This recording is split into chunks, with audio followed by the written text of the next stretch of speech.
So, yan, mga idol. Bago po lahat, bumabati po ako na sa magandang umaga po sa inyo lahat, mga idol. Meron po ulit tayo ngayong ire-repair na mini cute desk fan o table fan. Ito po ang kanyang model. Hindi ko na po makita ang pangalan dahil nang burado na. Pero siya po ay 230 volts ang nakalagay po dito, tapos 30 watts ang nakalagay po. Tapos ang kanya pong napansin ko rin po, ang kanyang pinaka speed ay 1 at saka 2. Yan, 1 and 2 po ang kanyang pinaka speed. Yan, ito po yung ating isasaksak muna para makita nyo po na wala po siyang power. Yun po ang reklamo ng may-ari. Yan, sasaksak muna po dito sa ating saksakan. Yan po, may indicator light po yan. Ibig sabihin may power po ang ating saksakan. Ayan, yan, nakasaksak na po yan. Tapos may power. Nakauna po yung ating switch ng ating pinagsaksakan.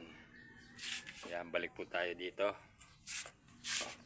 sa ating pink na cute na cute. Yan, dito tayo sa speed. Set natin sa number 1. Pindutin natin ipihit.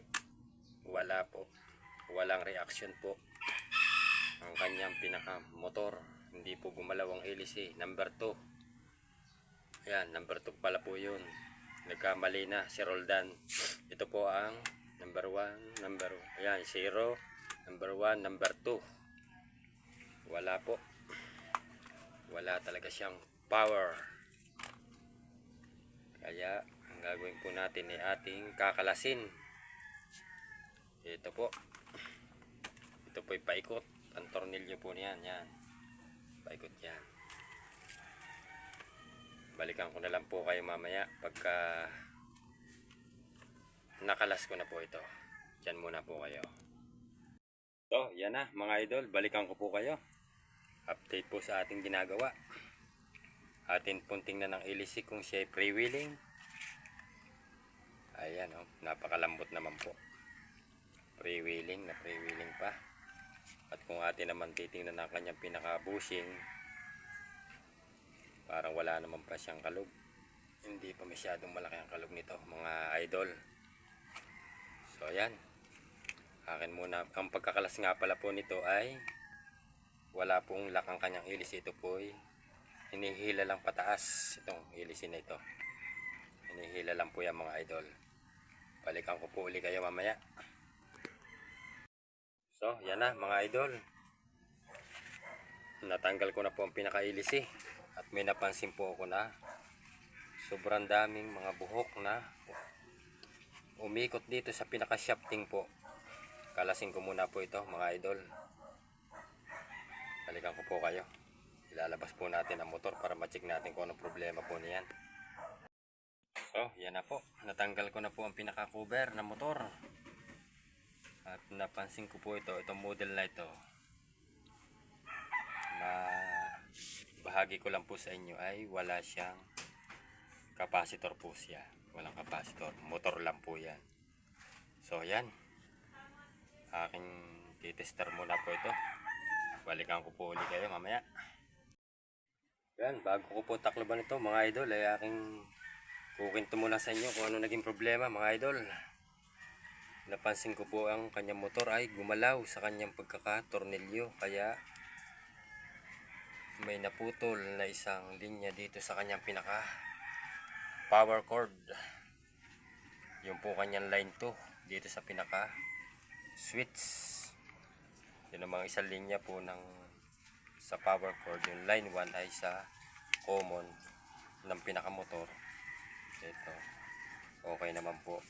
Yun lang po ang naging problema dito sa kanyang line 2 na nakatap dito po sa switch. Ay naputol at natanggal ang pagkakahinang dahil gumalaw po ang pinakamotor niya. Lumuwag ang tornilyo.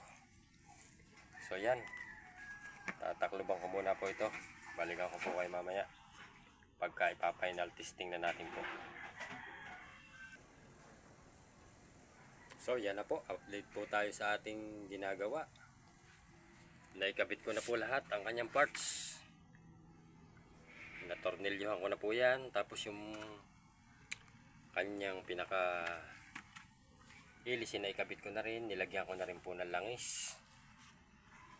Yan, para pagka pinatakbo po na may-ari ay freewheeling at maganda. Para kahit number 1 pa lang ay solid na ang hangin. So yan, bago po natin i-final testing, yan ay nagpapasalamat po ako sa sumuporta po sa aking muntin channel.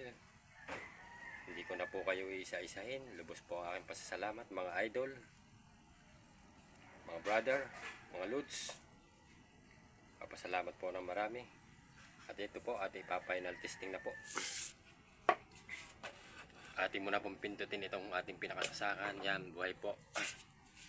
At balik po tayo dito sa switch nya. Isit po natin sa number 1. Ayan na. Number 1. Gumana na siya. Ayan, number 1 po. Isit natin sa number 2. Ayan. Mas lalong bumilis po. Ayan. Ayan, para makita nyo po. Ayan. Yung kanya nasa unahan na pinaka screen na ikot din. Parang hangin ay maganda ang kanyang ibuga na hangin. Palasap natin ang sariwang hangin. Yan.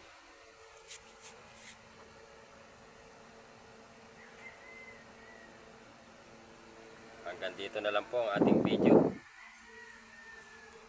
At kung nagustuhan nyo po ang aking video, baka naman po pwedeng pa-like, pa-subscribe, at pakipindot na rin po ng notification bell at ilagay po sa all para lagi po kayong updated sa bago ko pong i-upload na videos. Yan, maraming salamat po at ingat po tayong lahat at God bless po sa atin lahat.